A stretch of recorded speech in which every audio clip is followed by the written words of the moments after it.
नमस्कार, pulse 24 news पर आपके साथ मैं हूं सुजल वर्मा।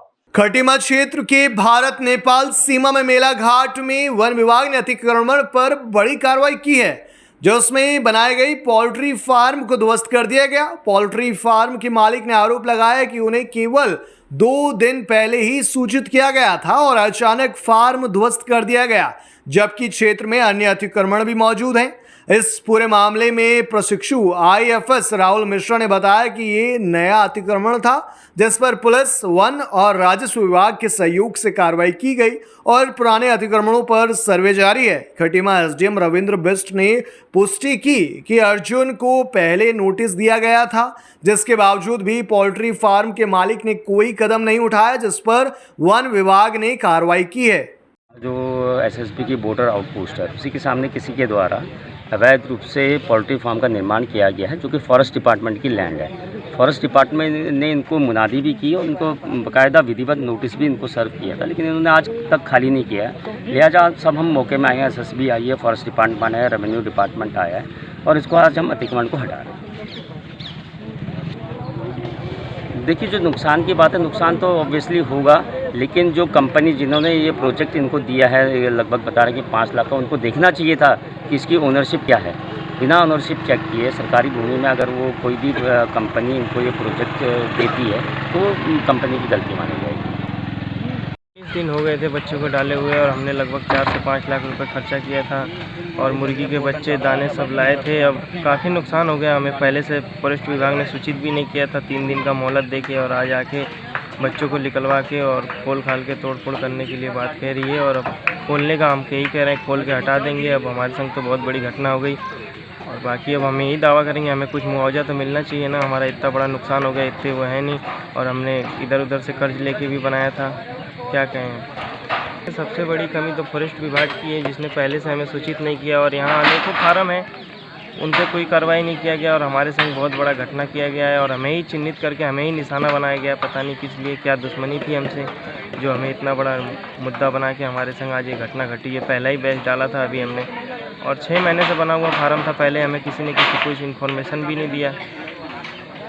यहाँ तो काफ़ी पोल्ट्री फार्म है, कोई और ऐसा भी नहीं है कि सब यहाँ रजिस्टर्ड ज़मीनें, सब कच्ची ज़मीनें हैं, लेकिन हमें ही निशाना बनाया गया, बस यही कहूँगा। और बाकी पता नहीं क्या फॉरेस्ट विभाग को था, ऐसा तो कभी हुआ नहीं कि फॉरेस्ट विभाग हमारे संग ऐसा गलत व्यवहार नहीं फॉरेस्ट विभाग ने, लेकिन क्या ही रहा, किससे क्या जाति दुश्मनी रही जिसने ऐसा करवाया हमारे संग।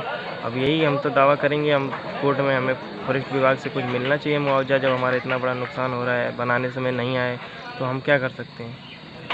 हाँ, हमारे परिवार के लोग ही खोल रहे हैं, ये तो बहुत अच्छी बात है कि चलो हमें खोलने के लिए मौका दिया, खोल के सामान तो बचा लेंगे। बाकी अब कुछ तो नुकसान है ही, आपके सामने ही देखे बच्चे मर रहे हैं। जब गाड़ी में लोड किया गया तो बच्चे काफ़ी छोटे थे, इनको तो एक दूसरे से टच भी नहीं होने देना पड़ता है। अब नुकसान तो नुकसान ही है, काफ़ी नुकसान हो रहा है, आप लोग देख ही रहे हैं। अब क्या कहें, अब हम कहने लायक भी नहीं है।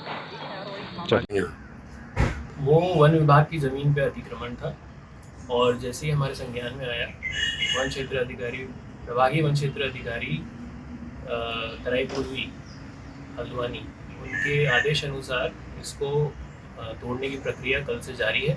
कल 4 बजे से जारी है और इसमें प्रशासन की मदद भी ली है, हमने पुलिस विभाग की मदद भी ली है और एसएसबी की मदद भी ली है। और अभी भी ये जारी है, कल देर रात तक जारी रहा है और अभी इसको पूरी तरह हटाने की कार्रवाई जारी है। तो भाई साहब, बात कितने लोग उसमें बैठे हुए हैं?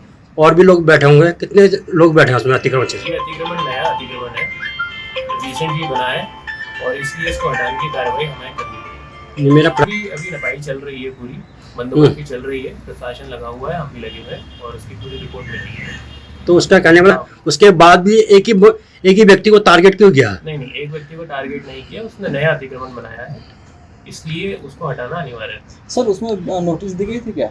हाँ, उसमें सब मुनादी भी की गई थी, सब कुछ बताया गया था इनको, इसके बावजूद भी उन्होंने कोई कार्रवाई नहीं की, उन्होंने हटाया नहीं। मतलब उन्होंने टाइम मांगा था उसमें क्या? हमने टाइम दिया था, जितना अनुचित टाइम होता है उतना सब कुछ दिया गया था, पूरी प्रक्रिया की गई है, उसके बाद भी उन्होंने नहीं हटाया। तो हमको सबकी मदद लेके, प्रशासन, पुलिस और एसएसबी, उसकी मदद लेके हमने इस कार्रवाई को अंजाम दिया। उसका कहना है कि नोटिस ना दी गई तो इसका नहीं, वो गलत है।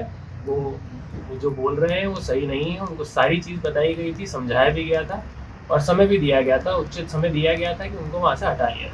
जैसे कि वहाँ पर आसपास उनकी जो पुराने अतिक्रमण है उनकी कार्यवाही जारी है, उसका पूरा मुनादी बनी, उसकी पूरी सर्वे करा के और उसको पूरी तरीके से प्रक्रिया हेतु हटाया जाएगा। जी सर एक चीज़ और जैसे बनानी है तो क्या जो जिस अधिकारी मौके पे जिसकी ड्यूटी थी वहाँ की तो क्या उस पर भी कार्रवाई की जाएगी? एक दिन तो मकान बना नहीं सर। इसकी भी पूरी कार्रवाई जारी है और पता लगाया जाएगा कहाँ पर क्या फॉल्ट हुआ है और उसके हिसाब से कार्रवाई की जाएगी। खंड बना था, उससे पहले से वन भूमि में अतिक्रमण कर रहा था, जिसमें अतिक्रमण हो रहा था उसमें वन विभाग उसमें उसने कार्रवाई क्यों नहीं की? आज अचानक ऐसा क्या हुआ कि अचानक उसको कार्रवाई करनी पड़ी?